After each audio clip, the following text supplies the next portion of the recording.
know what's going to happen, you know.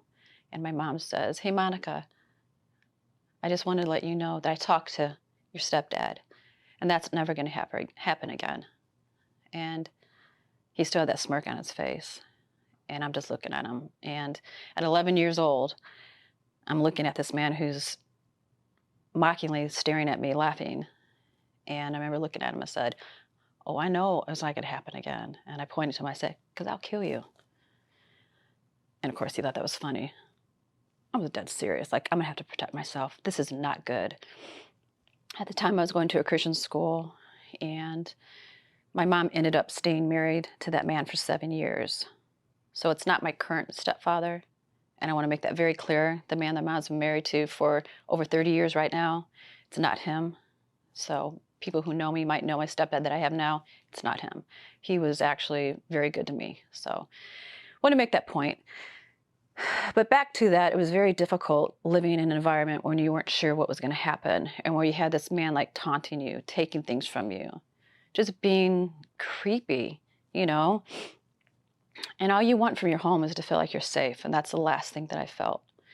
I'm not sure why I didn't go to my dad and tell my dad. I've always wondered about that. Like, why didn't I go to my dad? I don't know. I can't answer that. So I started babysitting.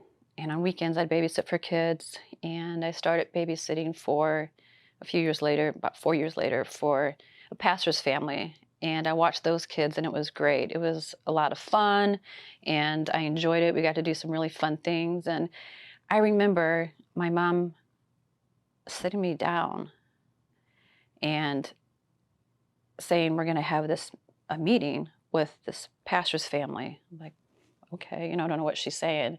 And when I would babysit the pastor's kids, at one point, the pastor's wife came to me and said, "Hey, we're going to be building a new home. Would you like for us to have a bedroom ready for you?" And I was like, "What?"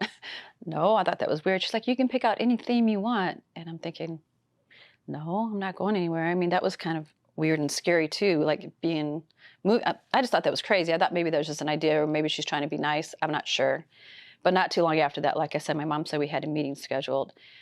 And the meeting was with the pastor and the pastor's wife and my mom at some pizza place in the town we lived.